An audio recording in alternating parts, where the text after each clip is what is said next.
Sejam todos muito, muito bem-vindos ao Jornada da Calma. Eu sou Helena Galante, companheira de jornada de vocês, e hoje tenho a alegria de receber a Ana Lisboa pela primeira vez aqui no Jornada. Ana, seja muito bem-vinda. Muito obrigada, Helena. É uma alegria estar aqui com você e com todos vocês para compartilhar o que tem aqui dentro e o que a gente está sentindo aí desse campo que a gente já começou respirando e já me conectei o Bluetooth aqui em você. Que bom, a conexão sem fio funciona, ainda bem. E eu queria começar te perguntando justamente desse lugar do sentir, Ana, porque apresentando um pouquinho de você para todo mundo que está ouvindo aqui no Jornada da Calma, a Ana é fundadora e CEO do Grupo Altis, que é uma startup que fala de negócios sistêmicos, é uma universidade também especializada em saúde mental, principalmente para mulheres, então a gente vai falar bastante de terapias sistêmicas, numa grande comunidade que ela lidera, que é o Feminino Moderno, mais de 63 mil alunas, são muitos números grandiosos e uma formação extensa, Ana, que você é nova, mas já deu tempo de ser advogada de formação, depois psicanalista, professora, palestrante, enfim, comunicadora, podcaster também. Você me entrevistou e foi aí que a gente se conectou primeiro, Ana. Mas o que ficou mais forte do nosso contato para mim foi esse lugar em que você usa o que você sente, que você leva em consideração o que você sente para tomar decisões. Não importa qual o tamanho dessas decisões, se elas vão impactar só você ou se elas vão impactar milhares de pessoas. E eu queria começar te perguntando se sempre foi assim, se você sempre se guiou pelo seu sentir ou se foi um processo de aprendizado também, de descoberta até chegar nesse lugar. Olha, a gente já começa na profundeza, né? Gosto assim. Vamos lá. É bom porque já está a sessão de terapia aqui. Você me fez a pergunta e eu já estava aqui sentindo.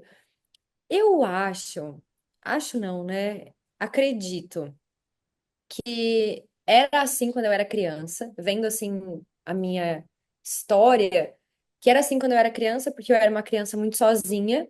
Então, toda essa minha habilidade de criar narrativas, criar histórias, de deixar a coisa que é dolorosa mais bonita, de deixar o trauma engraçado, de fazer com que as coisas sejam didáticas e explicar aquilo que é tão, às vezes, profundo, doloroso e pesado, que é o trauma de uma forma que a pessoa olhe e fale: Meu Deus, como eu não vi isso? E brinque, dê risada. Isso vem desde pequena, sabe? Porque eu fazia isso comigo, assim, brincando de boneca sozinha, montando e desmontando a casinha da Barbie e inventando histórias para poder lidar com todo aquele caos, assim, né? Foram muitas mudanças de cidade, de casas, foram quase 10 casas. Então, quando a minha base estruturava, logo acontecia alguma coisa. E aí eu acho que eu imaginava coisas assim para conseguir administrar tudo aquilo. Depois, na adolescência e vida adulta, eu perdi isso. Então, não posso te dizer assim que foi sempre assim. Eu acho que o início foi assim. E aí, depois eu fiquei com tanto medo que eu não queria que nada mais fugisse do meu controle. Então, eu não sentia mais nada, literalmente. Eu queria decidir tudo pela minha cabeça. Eu escondia o que eu sentia. Chegou um momento em que eu chegava a falar para as pessoas: eu devo ter algum problema, eu não choro. Eu não, sabe, eu atendia as mulheres vítimas de violência na delegacia, sabe, mães que davam crianças. Eu assistia filmes e cenas reais também, porque eu trabalhava muito na delegacia de polícia com mulheres. Nada mais me chocava, sabe? A ponto de eu visitar cenas de triplo homicídio, ajudar a delegada a catar dente do chão e, sei lá, eu tinha 17 anos, sabe? E eu não estava assustada com aquilo. Então, nada me assustava, tudo podia ser resolvido. Se tivesse uma lei para aquilo, a gente resolvia, e se não resolvesse, brigava. Então, era nesse modus operandi a minha vida. Tipo, vamos encaixar isso aqui, deve ter um texto, um artigo, isso é tácito, está escrito, explícito, pronto, se não tá, a gente briga. É isso. E aí, isso me levou para um lugar onde o meu corpo falou assim, querida, dá uma seguradinha, que nem tudo tá no vademecum, nem tudo tá nos artigos, nem tudo tá na lei. E aí foi que aí eu perdi o ovário, foi com 18 para 19, e aí com 20 e pouquinhos, 21 acho, foi o seio, que eu fiz uma cirurgia no seio esquerdo, foi o ovário esquerdo, o seio esquerdo. E até então eu nunca vi, tipo, ai, terapia, coisa de louco, não tenho tempo, todo mundo precisa se tratar, menos eu. Essas pessoas que têm problemas, elas que são problemáticas, eu que sei de tudo. Então, eu tinha perdido total a conexão, sabe, Helena? Literalmente, eu perdi o Bluetooth, Wi-Fi, tudo, as minhas antenas estavam assim desligadas. E o meu corpo começou a sinalizar isso. Então, nem sempre foi assim, mas eu entendi o valor disso, sabe? Aí hoje, quando eu vejo que eu tô, sabe, perdendo o sinal, eu preciso respira, calma, volta, conecta de novo, que o seu corpo sabe. Então eu entendi que as respostas estão no corpo. E o corpo, ele precisa estar no... É a única coisa que está no presente, né? É a única coisa que está aqui. Sim. Então, para mim foi isso. Agora, quando a gente coloca isso pra gente como uma verdade, né? O meu corpo sabe, e muitas coisas que meu corpo sabe, eu não sei. Eu fico pensando assim, meu coração bate. Eu não mando ele bater, ou falo pra ele não bater tão acelerado se ele tá agitado. Não, ele só bate. Eu nem sei como isso acontece, mas meu corpo funciona assim. E eu acho que isso é assim com muitas coisas que acontecem nessa estrutura grande que a gente habita, né? Mas ele vai dando sinais. E eu acho que a gente também tem um aprendizado de entender os sinais. Você falou da terapia, que foi, enfim, um processo que você abraçou também, mas o que mais foi te ajudando a. É como se fosse aprender uma língua nova, assim? Como é que a gente aprende a falar a língua do corpo e entender o que significa o lado direito, o que significa o lado esquerdo, por exemplo? O que significa um sinal que o nosso corpo tá mandando pra gente, que às vezes, porque às vezes eu me sinto meio analfabeta, assim, sabe? Eu não tô conseguindo identificar o que é que você tá dizendo, mas eu sei que o meu corpo tá me dizendo alguma coisa, sabe? Então, eu acho que a gente também não pode radicalizar, porque eu vejo muito isso hoje na internet, né? Ah, o esquerdo é feminino, deve ser algum problema com a mãe. O direito é masculino, então deve ser um negócio com o pai. Como Bateu se o fosse uma dedinho na regra, um menina, artigo, né? é, sabe? Ah, porque tá coçando o cotovelo, deve ser alguma coisa. Eu acho que tudo, tudo precisa chegar nesse lugar que é o que a gente chama, quando eu estudo o corpo, de homeostase, né? Então, eu acredito que a gente vive, e eu acho chiquíssima essa palavra, gente, que vocês estão nos ouvindo, porque quando Linda. eu descobri, eu falei assim, agora eu só quero falar isso.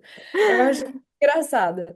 Mas ela é muito bonita, porque ela é diferente do equilíbrio. O que que é isso, né? O nosso corpo, se eu tiro o rim direito, o rim esquerdo, ele vai compensar.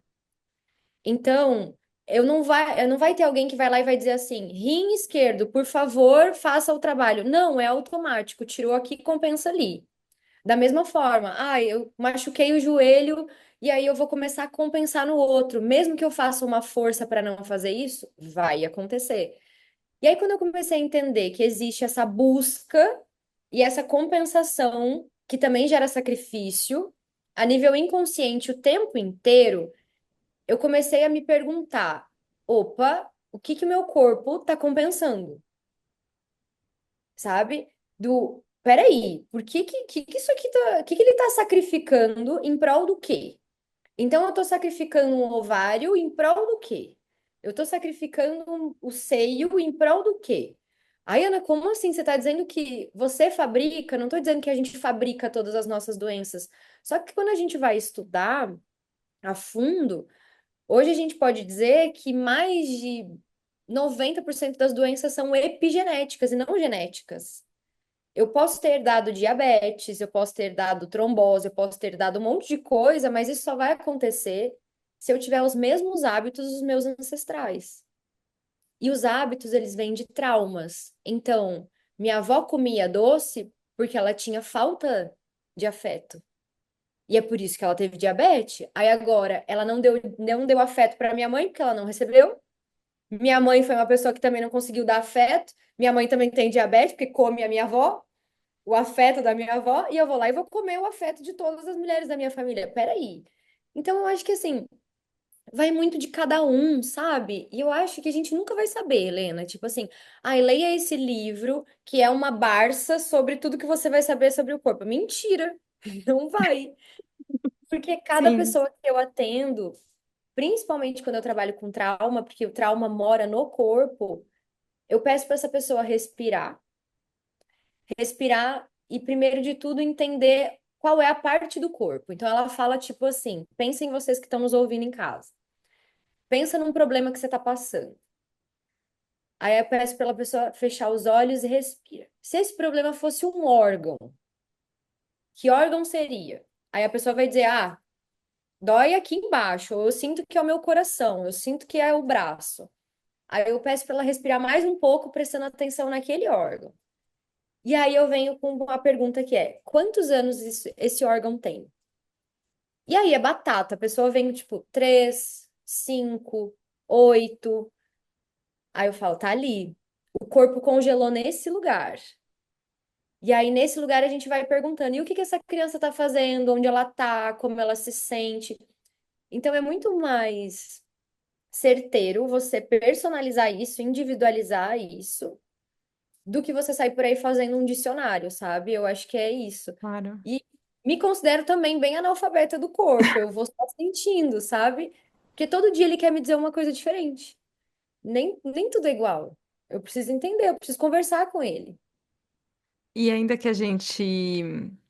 Que eu pudesse contar exatamente, né, tudo que eu tô sentindo no meu corpo, você pode estar sentindo coisas diferentes nos mesmos lugares do que eu, ou em lugares diferentes as mesmas coisas. Então, essa questão do caráter único eu acho muito importante. Eu queria te perguntar sobre uma outra coisa que eu acho que tem a ver com um lugar que eu vejo que é forte para você de responsabilidade com quando você vai dividir uma informação, né? Quando você vai, enfim, dividir um conteúdo, principalmente quando você tá também num universo online em que você atinge muitas, muitas, muitas, muitas pessoas. E é fácil a pessoa ouvir um trecho de uma fala e falar, ah, então agora a Ana disse que eu sou culpada porque isso aqui aconteceu comigo, então, não. Você fala, não, não, não, calma, não era isso. Ou você está dando uma resposta para uma questão diferente, a pessoa interpreta como se para ela fosse outra coisa. Enfim, eu acho delicado, mas eu já percebi também que se a gente tiver muito medo de falar, muito medo de ser mal interpretado, aí às vezes a gente não vai falar nada também. Como é que você achou um lugar em que você segue o que você considera correto, o que você considera responsável, o que você fala, considerando essa característica individual, que a gente não pode ficar aqui fazendo uma enciclopédia para todas as pessoas, porque cada um é único, mas ao mesmo tempo consegue falar com muitas pessoas e transformar também muitas pessoas. Como é que é isso? Eu acredito que a gente tem sentimentos universais. No fundo, todo mundo busca. Eu gosto muito de uma frase que é do Reich, que ele fala assim: no fundo, tudo de pior que existe no mundo nada mais é do que uma parte nossa que precisa de amor. Então, no fundo, todo mundo busca isso. Né? Então, quando a gente fala de, ah, a minha mãe era narcisista e por isso que eu sou assim, você quer o amor dela. Ah, mas é porque eu tenho uma ferida de rejeição, é porque você queria amor e foi rejeitado. Ah, mas é porque eu sou.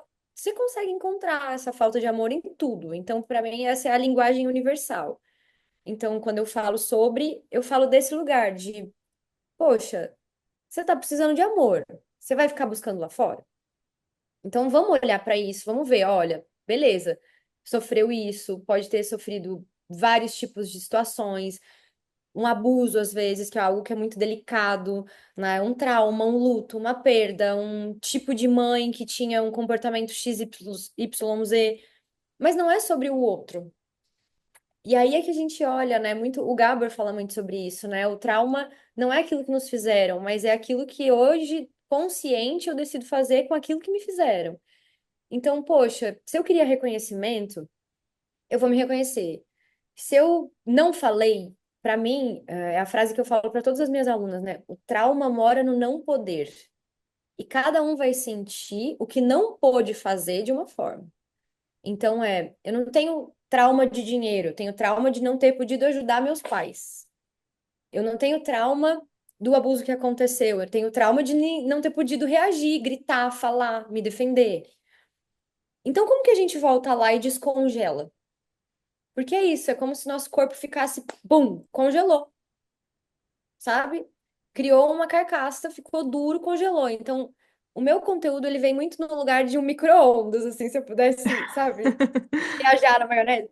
É tipo, tá, você tá congelado e eu tô botando, eu tô aquecendo um pouquinho, assim, e aí a gente vai chegar nesse lugar, e aí você vai sentir se você quer descongelar aquilo ou não. Descongelou, a gente então fala sobre movimentos universais, né? De eu fala, dança, se movimenta, se reconecta, do fazer aquilo que você não fez.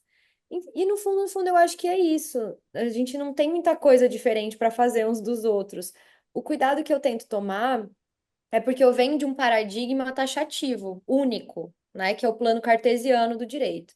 E o sistêmico, ele tem muitas verdades e muitas facetas. Então, aqui eu tenho uma verdade única e individual, que é o cartesiano, e no sistêmico eu tenho todas as possibilidades. Então, quando eu vou responder uma caixinha de perguntas, por exemplo, sabe, ou a pessoa fala, ai, estou procrastinando, ao invés de eu dizer assim, isso é tal coisa, eu vou falar sintomas e vou dizer, talvez seja isso, talvez seja aquilo. Faz sentido para você?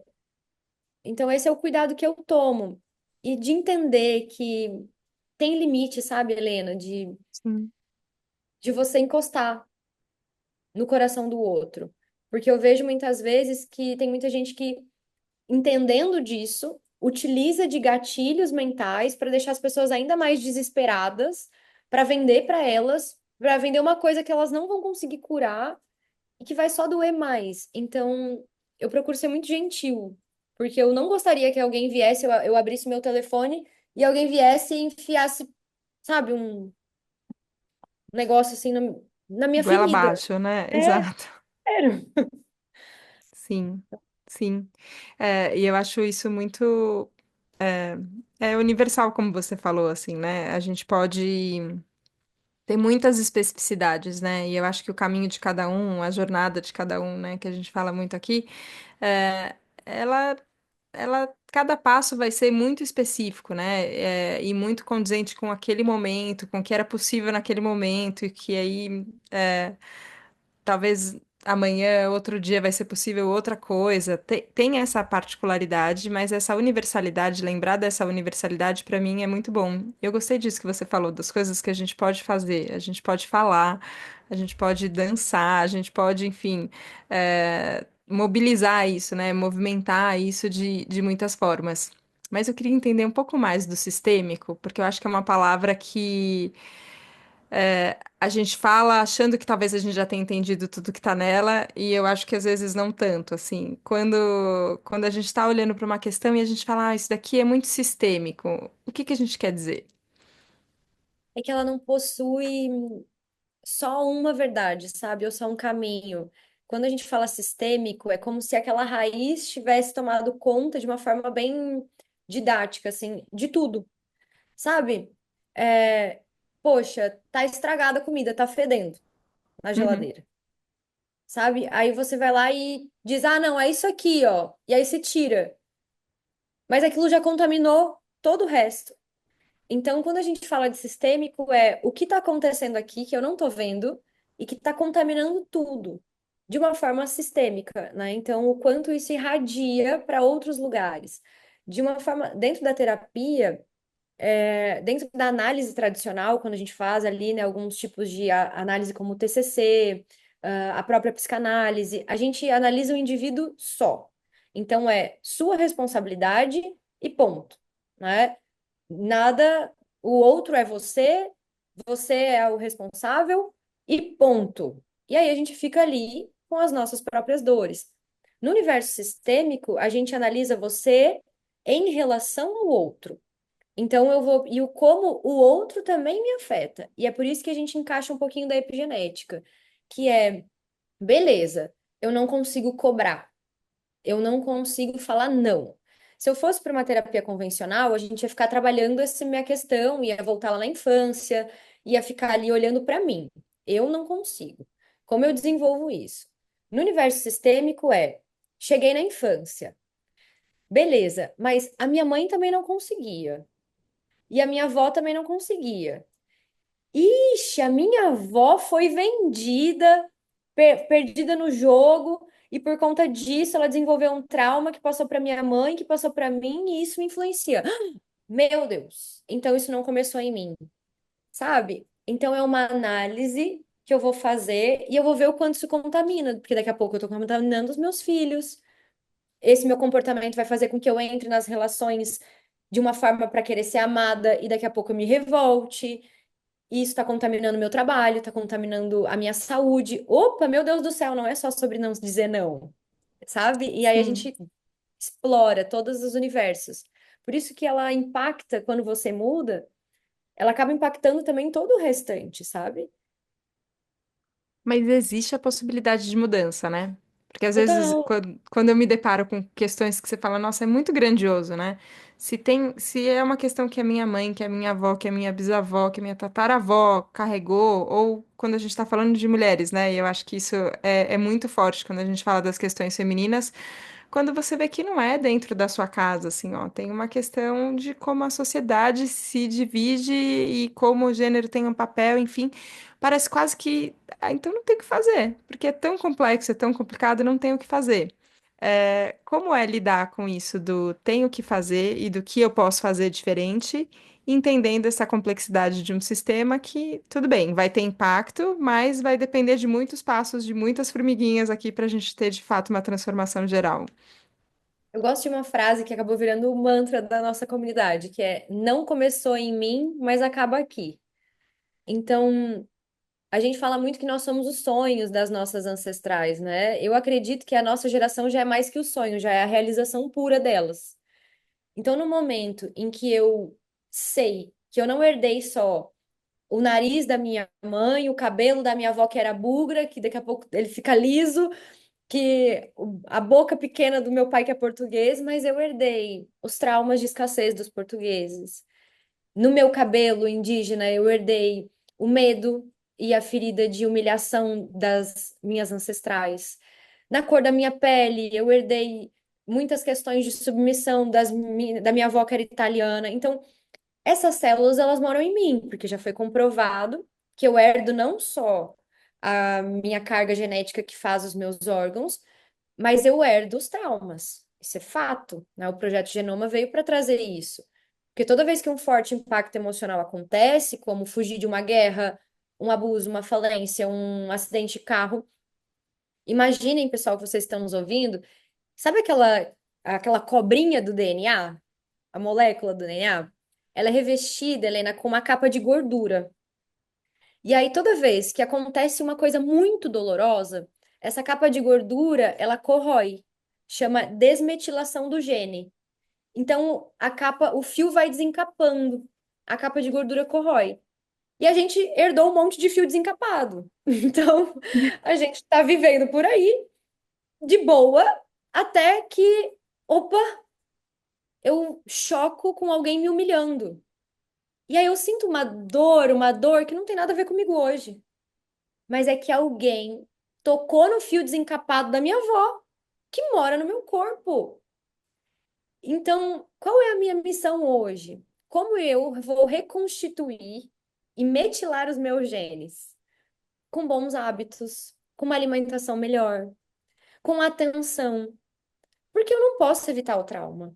Eu não sei, eu tenho, sei lá, milhões de, de genes dentro de mim, milhares de sinapses neurais, milhões de neurônios e eu não tenho como conhecer cada um. Mas eu posso, sabendo onde doeu, melhorar. Então, existe o conceito social? Existe. Existe a questão de uma transição de era, onde agora o feminino toma um lugar mais equilibrado? Existe. Mas assim, o que que eu posso fazer hoje na minha casa, sabe? O que que eu posso fazer Sim. comigo? Então, sair também desse lugar, porque eu vejo uma dualidade muito grande, de gente que fica só na psicanálise e diz, não, você é o responsável de tudo. E tem gente que olha para o sistêmico e fala, ah, porque as índias, porque os europeus, porque não sei o quê, e não tem responsabilidade de nada. Então, peraí, vamos juntar os dois, fazer uma mistura e o que que eu posso fazer aqui agora? Vou tomar mais água, eu vou falar, eu vou me mexer, eu vou observar os meus pensamentos. Eu vou muito por essa linha, sabe? Do caminho do meio, assim, para tudo. Eu tento ficar ali, sabe? Tá bom, nem 8 nem 80. Porque eu já fui, né, para esses extremos, então eu conheço esses lugares. Ia te perguntar justamente do lugar onde você está agora. Quando a gente se encontrou, você inclusive me falou de uma viagem recente que você teve, que foi o momento de, acho que isso, de buscar essa reconexão com o sentir e entender, não, para onde é que eu tenho que ir agora, qual que é o próximo passo. Onde você se enxerga hoje nesse papel de transformação, nessa jornada que mexe com, enfim, tantas emoções, tantos traumas, tantas sensações de tantas pessoas, como você enxerga hoje o seu papel e para onde você tem vontade de ir, onde você quer chegar, Ana? Ah, então, 2025 começou bem diferente pra mim, assim. Nos outros anos eu começava, tipo, planejamento estratégico, bora, vamos dominar o mundo. Os últimos 4 anos foram assim. os últimos 4 anos. 2020 ali foi quando eu comecei a empresa, então eu fiz a transição de carreira. 2019 eu tava naquele lugar de tô com um pé aqui, tô com um pé lá, e agora eu vou ser eu. Os outros anos anteriores eram anos de dúvida, onde eu tava construindo o que existia dentro de mim. E agora eu cheguei num novo lugar, que é tipo, tá bom, tá incrível esse movimento. A gente tem professoras treinadas, tem milhares de pessoas. Eu nunca imaginei que a gente teria mulheres em tudo quanto é lugar fazendo e vivendo isso, e as famílias, os filhos, o marido, todo mundo. Mas tem algo a mais, que eu ainda não sei o que é. E aí eu tô me permitindo, sabe? Pela primeira vez, assim, de que essa transição seja leve. Sabe, eu tô começando a curtir o silêncio, assim. Então sempre foi uma coisa de decisão. Durante a questão profissional era de busca, daí depois de decisão, depois de bora, e agora tá não sei. Vamos ver. Pode ser que eu mude de opinião de tudo que eu falei também. Sabe, tá uma coisa meio, não sei, vamos ver, vamos observar. Eu quero, sabe, eu quero sentir mais. E olha que eu já sinto bastante, mas é uma coisa assim que eu tenho para 2025. De calma, de ser surpreendida no vazio, sabe? Nessa loucura toda que a gente tá de excesso de conteúdo, isso até refletiu nas nossas redes. Eu falei, ai, gente, vamos produzir um pouco menos, com mais qualidade, não precisa bombardear tanto, sabe? Os vídeos, os formatos, a gente fazia várias edições e tal, e eu notei que o formato mais orgânico, eu falando, do meu jeito. Então eu tô muito pra esse lugar, assim, de, ai, não sei, vamos ver, vou sentir. É claro, né, com muita responsabilidade, porque tem uma empresa gigante rodando, e eu só consigo fazer isso porque a gente organizou processos antes, né, e teve todo esse movimento. Mas eu me imagino assim, e me imagino também entrando, eu acho que isso veio com uma decisão que eu tomei ano passado, de quero ser mãe, sabe? Uhum. Porque até então eu achava as crianças bonitas. Primeiro eu me irritava com choro de criança, quando eu estava na época da advocacia. Aí eu fui entender os meus traumas, porque eu não podia chorar, então eu me irritava com as crianças que choravam. Aí depois eu comecei a gostar de criança. Aí do ano passado pra cá eu já comecei a chorar quando eu vejo criança. Então eu falei, ih, tem alguma coisa diferente em mim. Eu tô nesse momento, assim. E aí eu tô bem curiosa pra descobrir como vai ser, Helena, depois de estudar tanto esse laboratório vivo, sabe? De ver uma criança se desenvolvendo. Tô curiosa, tô assim nesse lugar agora. Nossa, é muito livre, né? A gente poder não saber, não ter muito. Teve o que você se preparou e que você vem se preparando, o que é legal, mas também você não sabe, né? Não sabe como chega, quem chega, como vai ser os próximos capítulos, mas eu admiro isso. E eu acho que é uma liberdade que eu olho para as mulheres da minha família, por exemplo, e enxergo e falo, nossa, tem razão, assim, nessa decisão, nesse ato corajoso de ser mãe, por exemplo, tem muita liberdade ali também de repente, só descobrir como vai ser. E que legal poder compartilhar isso também com outras mulheres. É. Ana. Elas nunca, de tudo que elas fizeram, eu falo muito que a gente pode fazer diferente delas, né? Uhum. E aí, olhando para trás, nenhuma das minhas ancestrais, nenhuma, teve a possibilidade ou o direito de escolher parar ou não saber o que fazer, sabe? Então, a minha mãe teve filhos com pré-eclâmpsia e trabalhando manhã, tarde e noite. Minha avó teve 7 abortos, a mãe dela. E no meio disso tudo, mais as duas filhas. A mãe do meu pai teve 4 abortos e teve 7 filhos. Então, sempre foram gestações conturbadas, no meio de trabalho, no meio de tudo. E aí eu falei, sei, eu quero fazer diferente, sabe? Então, e é muito doido, porque a escolha sempre é, né? Ah, eu quero fazer diferente e quero mais. Mas agora eu quero fazer diferente e talvez eu queira menos, sabe? Uma coisa assim. Menos ou em outro ritmo também, né? É, Isso não quer dizer que a gente tenha menos impacto ou que seja menos importante, né? Talvez sim seja um pouquinho mais devagar. é bem isso. Com mais calma. Mais calma, mais calma. Ana, que delícia conversar com você. Estou muito feliz com esse encontro que a gente teve, com a sua presença aqui no Jornada da Calma.